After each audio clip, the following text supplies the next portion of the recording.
तर नमस्कार मित्रांनो, मी आपला हरिभाऊ होते. आपणा सर्वांचं या चॅनलवरती स्वागत करत आहे. तर मित्रांनो, अनेक जणांची प्रश्न होते, की सर आम्हाला महाराष्ट्र राज्यासाठी कोणकोणत्या योजना आहेत, त्याबद्दल आम्हाला सविस्तर माहिती सांगा. तर मी या व्हिडिओच्या माध्यमातून तुम्हाला सविस्तर माहिती सांगणार आहे. तर व्हिडिओला सुरुवात करूया. तसं महाराष्ट्र सरकारने अनेक योजना राबवल्या आहेत. जसं की महिलांसाठी असतील, शेतकऱ्यांसाठी असतील, इतर कोणत्याही योजना असतील. त्या भरपूर काही योजना आहेत. तर अनेक लोकांना त्या माहिती नाहीत. तुम्हाला देखील माहिती नसतील, तर मी तुम्हाला सांगतो. पहिली जी योजना आहे महिलांसाठी, लिस्ट मी महिलांसाठी जी योजना आहे त्यांची लिस्ट काढलेली आहे. सर्वप्रथम महिलांसाठी एक पहिली योजना आहे, ती म्हणजे मुख्यमंत्री माझी लाडकी बहीण योजना. या योजनेच्या माध्यमातून महिलांना दरमहा ₹1500 आर्थिक मदत सरकारच्या माध्यमातून केली जाते. तर या व्यतिरिक्त आणखीन एक योजना आहे, ती म्हणजे लेक लाडकी योजना. मुलींच्या जन्मापासून ते शिक्षणापर्यंत आर्थिक मदत या योजनेमधून केली जाते. आणि तिसरी आहे माझी कन्या भाग्यश्री योजना. चौथी आहे महिला स्वयंसिद्धी कर्ज योजना. पाचवी आहे जननी सुरक्षा योजना. 6वी आहे प्रधानमंत्री मातृवंदना योजना. तर या आहेत महिलांसाठी योजना. आता आपण पाहूया की शेतकऱ्यासाठी कोणकोणत्या योजना आहेत. मागेल त्याला सोलर पंप योजना. या योजनेच्या माध्यमातून शेतकऱ्यांना सोलर पंप म्हणजे सौर ऊर्जावरती आता तुम्हाला लाईटची गरज नाही लागणार. शेतकऱ्यांना सोलर पंप मिळणार आहे या योजनेमार्फत. तर अनेक शेतकऱ्यांना मिळाले देखील आहेत. खूप शेतकरी आता त्याचा फायदा देखील घेत आहेत. तर आणखीन देखील दुसरी योजना आहे ती म्हणजे पीक विमा. हा पीक विम्याच्या माध्यमातून तुमच्या जे पिकाची नुकसान होती त्याची नुकसान भरपाई तुम्हाला या पीक विम्याच्या माध्यमातून मिळत असते. ती एक चांगली योजना आहे. शेतकरी कर्जमाफी योजना. या योजनेच्या माध्यमातून सरकार आपल्याला वेळोवेळी अडचणीच्या टायमाला शेतकऱ्यांना कर्जमाफी करत असते. चौथी आहे कृषी सिंचन योजना.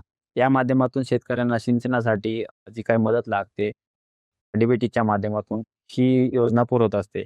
कृषी यांत्रिकीकरण योजना ही पण डी-बी-टीची एक योजना आहे. त्यामध्ये आपण कोणतेही अर्ज करू शकतो. जे की अवजारासाठी असतील, यंत्रासाठी असतील, तर त्यामध्ये आपल्याला आर्थिक मदत म्हणजे थोडक्यात आपल्याला अनुदानावरती यंत्र भेटले जाते. आणि 6वी जी आहे ड्रिप व स्प्रिंकलर अनुदान योजना. आता ह्या अनुदानामार्फत आपल्याला स्प्रिंकलर वगैरे, वगैरे भेटत असतं. स्प्रिंकलरसाठी अनुदान भेटत असतं. आता विद्यार्थ्यासाठी जी काही योजना आहेत त्या पण आपण जाणून घेऊया. पोस्ट मॅट्रिक शिष्यवृत्ती योजना. या शिष्यवृत्ती योजनेमार्फत शिष्यवृत्ती मिळत असते. आणि नंबर 2 ची जी योजना आहे राजर्षी शाहू महाराज शिक्षण शुल्क शिष्यवृत्ती योजना. ही पण चांगली योजना आहे. ओबीसी, एस-सी-सी, एस-टी विद्यार्थ्यासाठी फी माफी योजना ही पण सरकारची एक चांगली योजना आहे विद्यार्थ्यासाठी. चौथी जी योजना आहे अल्पसंख्याक शिष्यवृत्ती योजना. जे अल्पसंख्याक जे लोक आहेत व्यक्ती आहेत त्यांच्यासाठी ही शिष्यवृत्ती योजना आहे. आता गरीब व ज्येष्ठ नागरिकांसाठी पण काही योजना राबवल्या आहेत आपल्या महाराष्ट्र सरकारनं. जसं की संजय गांधी निराधार योजना असेल. नंबर 2 ला आहे श्रावण बाळ सेवा राज्य निवृत्ती योजना. तिसरा आहे विधवा पेन्शन योजना. या माध्यमातून ज्या विधवा आहेत त्यांना पेन्शन दिले जाते. चौथा आहे अपंग पेन्शन योजना. पुन्हा आपल्या घर बांधकामसाठी जे बांधकाम कामगार आहेत त्यांच्यासाठी पण खूप महत्त्वाची योजना यामध्ये आहेत. जसं की मी तुम्हाला सांगतो, रमाई घरकुल योजना असेल, प्रधानमंत्री आवास योजना असेल, डॉक्टर बाबासाहेब आंबेडकर श्रमफाल्य आवास योजना असतील. तर व्यवसाय जे रोजगार करणारे आहेत लोकं त्यांच्यासाठी पण खूप काही योजना आहे. 20% वीज बिल भांडवल योजना. नंबर 2 ला आहे कौशल्य विकास प्रशिक्षण योजना. 3 ला आहे 1,00,000 पर्यंत थेट कर्ज योजना. 4 आहे उद्योगासाठी अनुदान योजना.